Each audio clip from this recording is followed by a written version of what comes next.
All right. Thank you guys for joining. My name is William King.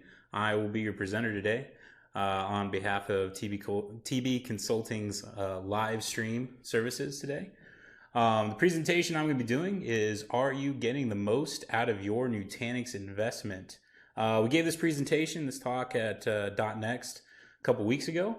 And if you were unfortunate and unable to attend, we'd like to just redo the presentation that we had there.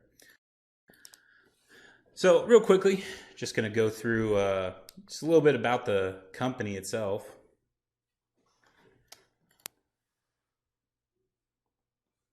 So TB Consulting has been around for 22 years.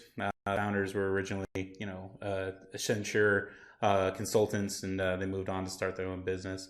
Our business employs over 100 professionals focused on strictly business best-in-class strategies and support of managed services.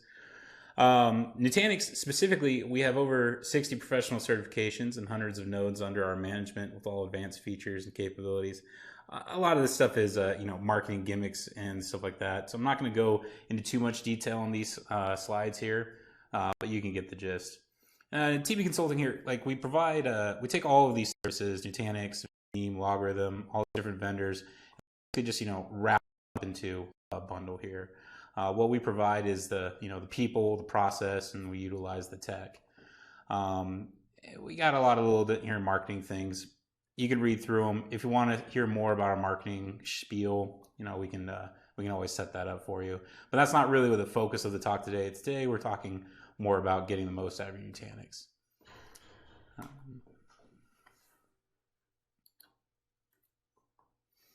Sorry, we're just experiencing some slight technical difficulties. Slides don't want to transition. 1 second, folks.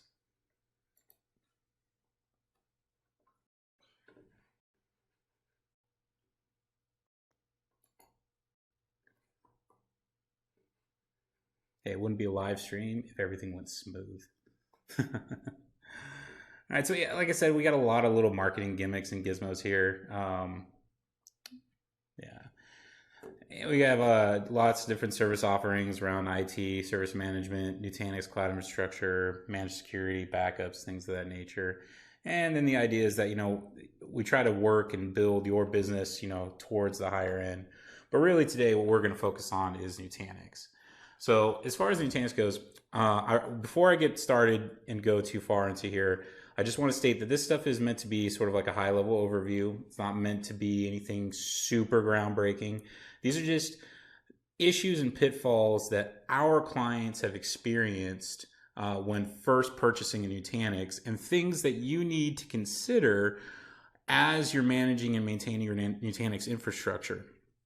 And so these are just service.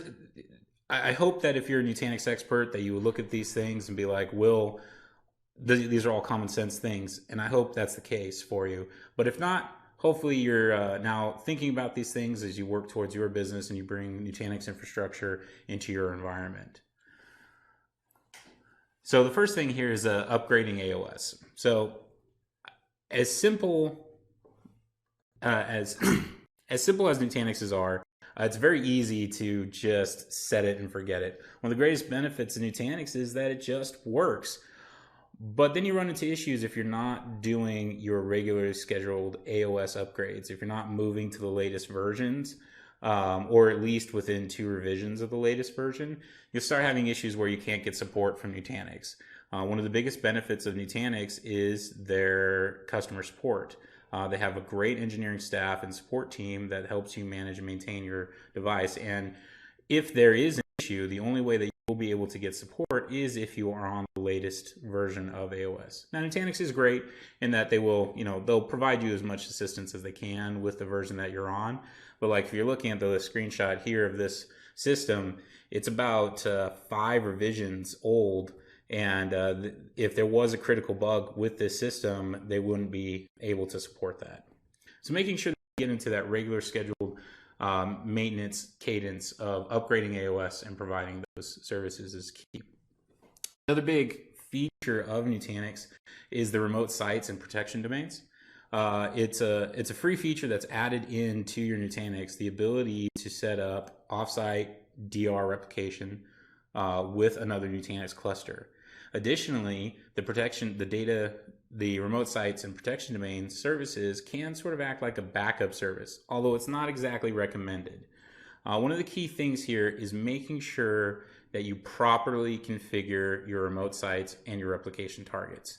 Nutanix storage is expensive, and using your replication services as your only means of backup is not exactly recommended. However, it is great for rapid recovery DR events.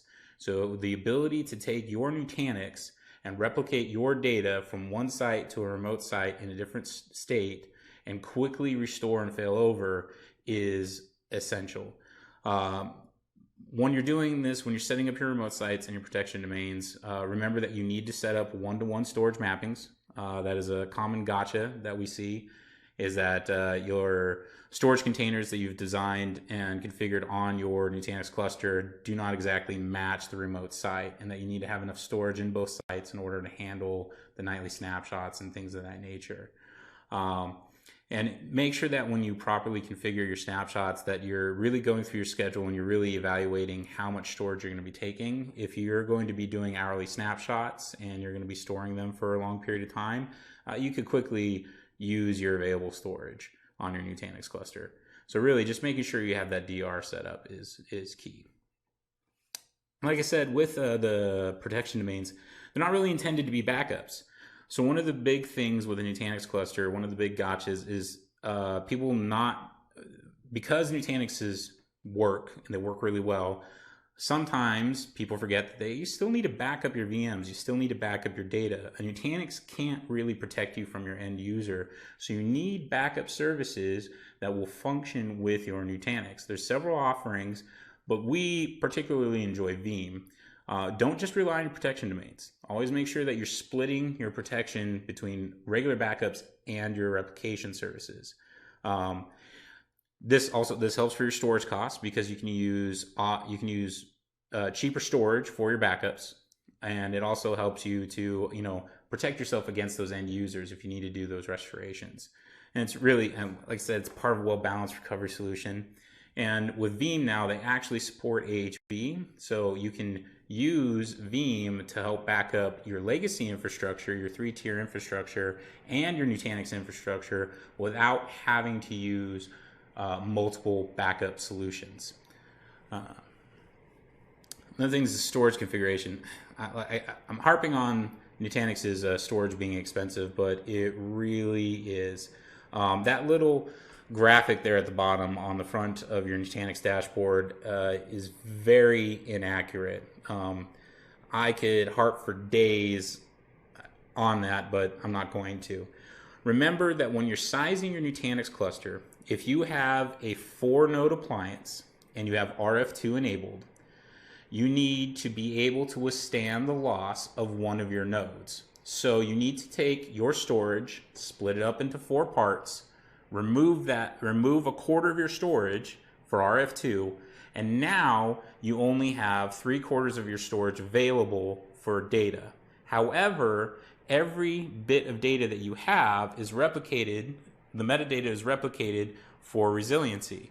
So in reality, you only have half of that 3/4. So you really only have about 35% of your available storage, of your total storage as available storage for your data, for your VMs, if you're running a 4-node cluster with RF2. Now, the more nodes that you add, the higher percentage that you'll get, but still you're going to be around that 30% range, that 30 to 40% range. So making sure that you properly configure your storage containers to take full advantage of that is essential. Now, luckily, Nutanix has a lot of tools built into it, such as erasure coding and compression, that you can turn on to help reduce the overall storage. But they're not a one solution that fixes all. If you have data that has high levels of read and write, such as a SQL database server or anything of that nature, enabling erasure coding can actually hurt your performance and cause issues with your storage container.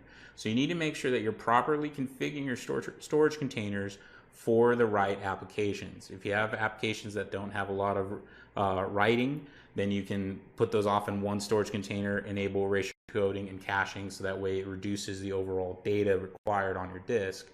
And then the other thing is making sure that your SQL servers are on their own storage containers. Now, one thing that I like to do as a managed service provider is I actually like to make sure that my disks are thick provisioned. Nutanix says you don't need to do this, which is true. There is no performance benefits of running thick disks on a Nutanix cluster, but there is a sort of an auditing benefit of still running thick disks. And if you have a lot of different departments that have committed resources, running the thick disk allows you to properly budget your storage for your Nutanix cluster. So you don't need to do it, but not every solution fits everybody, but certain things will help you, and as long as you're thinking about them, they can make sure that you're getting the most out of your Nutanix. Asset management is another big thing. I don't know how many,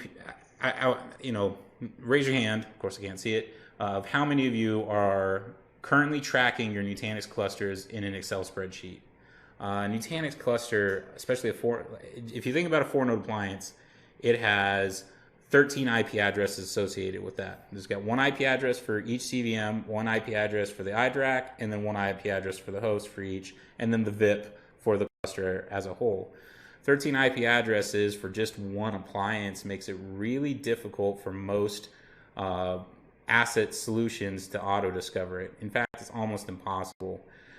Consulting is partnered with ServiceNow, and one of the issues that we had is when we were trying to track all of our assets in ServiceNow is that we couldn't properly identify or discover the Nutanix. And I don't know if you've ever had to do it, but it is a very uncomfortable conversation when you have to tell your CEO that you have no idea where your $200,000 Nutanix appliance went. So making sure that you track your blocks and know where they're located is usually required for auditing. For if you have any compliance or regulatory restrictions, you need to make sure that you can maintain this for security and just for budgetary purposes and just tracking in general. So making sure that you have a proper solution and that you're thinking about how you're going to track your Nutanix clusters is very important. Now, one of the things, slight little sales pitch that we have is we actually developed a little product and plugin called NX Fusion. This allows us to track a Nutanix, to use ServiceNow's auto discovery to properly categorize Nutanix and add it into the asset management and CMDB of ServiceNow and fully integrating the cluster. So I'm going to show you a quick little video real fast of just sort of what gets built out of our NX Fusion. So here you have the cluster view, and it goes through, and then you can drill down into the specific node, see all of the network devices, all the aspects of the device configured, and then you can drill down a little bit further and see even more information. So this is something we had to develop for ourselves in order to manage our own Nutanixes, because we were in that place of having to track them in Excel spreadsheet, and we just wanted to make sure that we had something to make this, more ITIL friendly. And so as you're going through and managing your Nutanix and buying Nutanix infrastructure, make sure that you're considering these things. Another big thing is monitoring. Nutanix has some amazing alerting capabilities built into it. However, they can be very noisy. And some of the alerts don't necessarily match up with how I personally would perceive the alerts, and I'm sure that a lot of you are going to have the same issues. For example, Nutanix sees a single node failing as a warning. And I don't know about you, but if I have one of my nodes fail, that's a critical alert no matter what.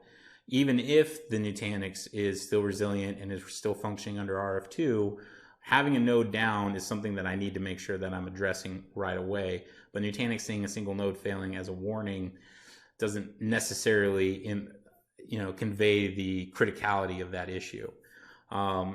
Nutanix has a lot of information in their alerts. Going through and fine-tuning those alerts and picking and choosing the correct notifications is going to be essential. Also, don't just rely on the Prism alerting. Also use other tools such as Nagios and SolarWinds. We use those in-house for monitoring our Nutanix clusters, and it allows us to get the external monitoring. If you have an issue with with Prism and your CVMs go down, there has been times where it doesn't properly send out the notifications. And if you don't have a third-party tool that's monitoring those things, then you can run into those issues. And also, like, again, I can't stress it enough, make sure you're filtering those alerts, because you do not want to cause alert blindness. If you just enable all of the default alerts in Prism, you will be spammed with a lot of things that are just erroneous. You want to make sure that you cut those out so that way you're getting those essential alerts to yourself. And also make sure that you are enabling the pulse. Now, a lot of this stuff, folks, I mean, they're in the best practice guides. Read those guides. Go to the Nutanix portal. See how it is. Read the guide on setting up AHV. Read the guide on setting up ESX. There's a lot of information out there in the Nutanix support portal. You can go and read the Nutanix Bible. These documents are essential for making sure that you've properly configured your environment. There's lots of different settings in there, and we often forget, with how easy Nutanix is to use and the versatility of the product, there's a lot of little gotchas there, and these guides, they really help show you that information and go through, and you can figure out the best practices for you and your environment. All right, well, I think that's all I have for you guys. Normally we'd go through some Nutanix case studies at this time, but we're not going to do that today. So if you have any questions, feel free to hit us up, post any comments. If you got an invite through your email for this, please reply back with any questions, and we'll get back to you. And I hope you have a good day.